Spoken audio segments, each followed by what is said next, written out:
श्रावण महिन्यातील शुक्ल पक्षातील एकादशी तिथीला पुत्रदा एकादशी म्हणतात। यंदा श्रावण महिन्यातील पुत्रदा एकादशी 16 ऑगस्ट रोजी येत आहे। एकादशी तिथी 15 ऑगस्ट 2024 रोजी सकाळी 10:26 सुरू होत आहे आणि 16 ऑगस्ट 2024 रोजी सकाळी 9:39 पर्यंत असणार आहे।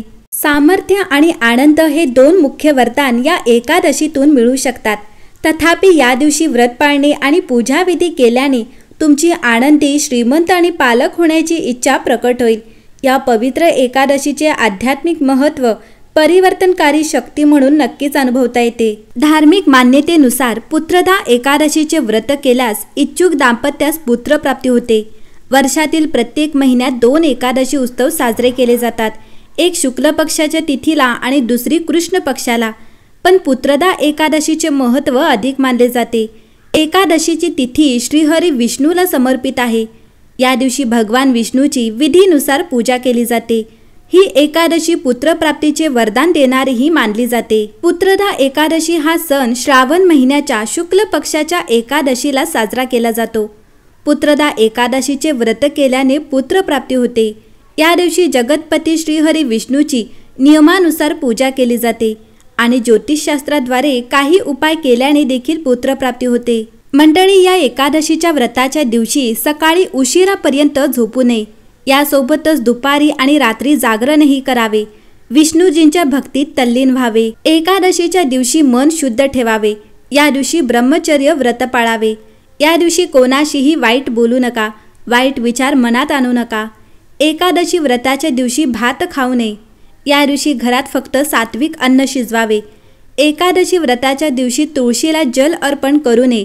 या दिवशी तुळशी माता विष्णूजींसाठी निर्जल उपवास करते अशी मान्यता आहे। तसेच पुत्रदा एकादशीचे विधी कसे पाळावे तर प्रथम लवकर उठावे, आपले स्नान विधी करा।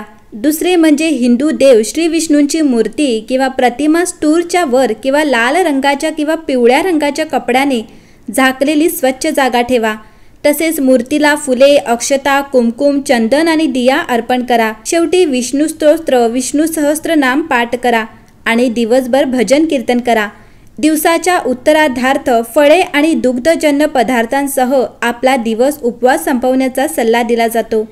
या उलट या एकादशीला कोणत्याही प्रकारचे व्यसनाधीन कार्य करू नका आणि लसूण, कांदा आणि तांदूळ खाण्यापासून परावृत्त करण्याचा सल्ला दिला जातो। द्वापर कालखंडात महिष्मती नावाचे राज्य होते, त्याचा लगाम राजा महाजितच्या हातात होता। राजा महाजित धन, ऐश्वर्य आणि संपत्तीने परिपूर्ण होता, परंतु पुत्रहीन असल्यामुळे तो नेहमी चिंतेत असायचा। राजाने पुत्रप्राप्तीसाठी अनेक उपाय केले, परंतु त्याचे सर्व उपाय निष्फळ ठरले। राजा महाजित वृद्धापकाळाकडे वाटचाल करत होता। राजा आपले प्रजेची आणि सर्व प्राणीमात्रांची चांगली काळजी घेत असे। प्रयत्न करूनही आपण निपुत्रिकच का झालो याचं त्याला नेहमी दुःख असायचं। एके दिवशी राजाने आपल्या राज्यातील सर्व ऋषी, भिक्षू आणि विद्वानांना बोलवले आणि मूल होण्याचे मार्ग विचारले। राजाचे म्हणणे ऐकून सर्वजण म्हणाले, हे राजा, तू तुझ्या पूर्वजन्मात एकादशीच्या दिवशी तुझ्या तलावातील पाणी गायीला पिऊ दिले नाहीस, ज्या गायीने तुला संतान न होण्याचा शाप दिला होता, त्यामुळे तू संततीच्या सुखापासून वंचित आहेस। लोमेस ऋषी म्हणाले की श्रावण महिन्यातील शुक्ल पक्षातील पुत्रदा एकादशीला राजा महाजित यांनी व्रत आणि रात्र जागरण केले तर त्यांना पुत्रप्राप्ती होईल आणि लवकरच घरामध्ये मुलाचे हास्य गुंजेल, तसेच राजाचे सर्व संकट नष्ट होतील। राजाने विधीप्रमाणे श्रावण पुत्रदा एकादशीचे व्रत आणि पूजा केली। या पुण्यामुळे राणीला गर्भधारणा झाली आणि 9 महिन्यांनी तिला अतिशय तेजस्वी पुत्र झाला।